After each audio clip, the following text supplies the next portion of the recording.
It's time to go mobile. All right, so Immobilize.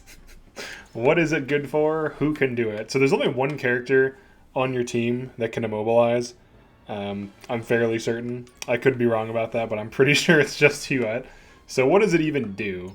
Immobilize stops an enemy in their tracks for 2 turns or 3 turns with an upgrade.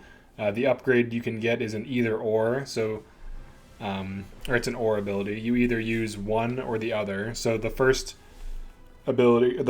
option is blind duration +1 or immobilize, and the second option is immobilize duration +1. So she can immobilize for up to 3 turns. It has a 75% chance to occur. So the way it works is use shadow stitching arrow. You can see here immobility 75%. So it has a pretty on the higher end consistency. Like it's not completely consistent. It's not like guaranteed, but generally it'll work. So let's see if we get it. All right, so we got immobility, so you can see the symbol there. So that guy can no longer move for 3 turns. It completely shuts down melee units who have immobilize on them. So once it's this enemy's turn, he can't really do anything. So what we're going to do is in tandem Hugette. I don't really know why I have Julio here. I just threw him in here. Probably just to use in tandem, I guess. We're going to immobilize this guy. So increasing elevation doesn't increase the rates or anything like that. The only thing that can increase the percent chance is being higher level.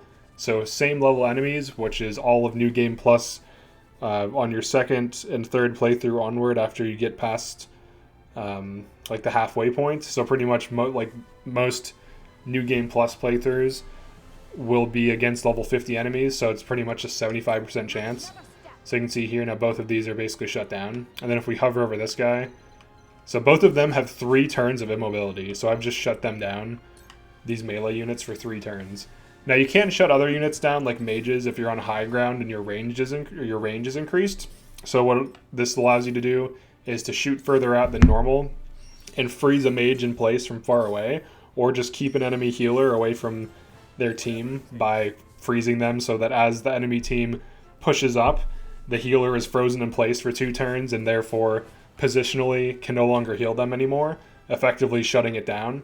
And the fact that Hugette can grab high ground for free and also maintain this on up to 3 enemies, assuming she has the TP for it, is quite ridiculous. So what we're going to do here is just give her 4 TP, just for fun. Now, one thing you can do when you're running Immobilize is immobilize 1 or 2 key targets and then just shoot basic attacks just to recover TP per turn. So you can see here, she can shoot pretty far out. So what we might as well do for fun is do this. We'll shadow stitching this guy, see if we can get 3 in a row. So you can see there we got 3 for 3. 75% is quite consistent. It will miss occasionally, but you can see there. I mean, obviously that can hit me in range, but assuming I don't go within its attack range, it can't really do anything to me. And she will be pushed off the cliff. That's unfortunate. She is a bird, so she doesn't take fall damage, but that's Immobilize. As far as is it good or not, it's definitely good.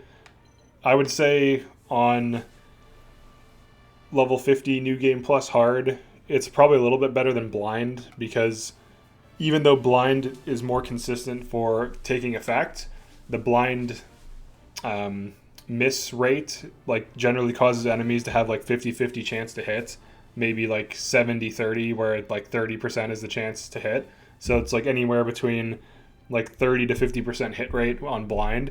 So if you want more hard shutdown, you're probably better off just freezing melee units in place, or freezing mages in place before they can get to your team. And as long as Hugette's on high ground, she can just keep freezing things and then they can't fight her back.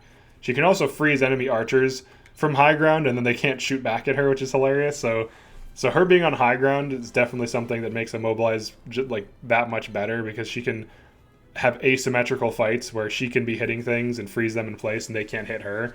Then you can freeze them in place for 3 turns, which is very strong on a unit that deals decent damage and gets high ground for free. So yeah, Immobilize is definitely good.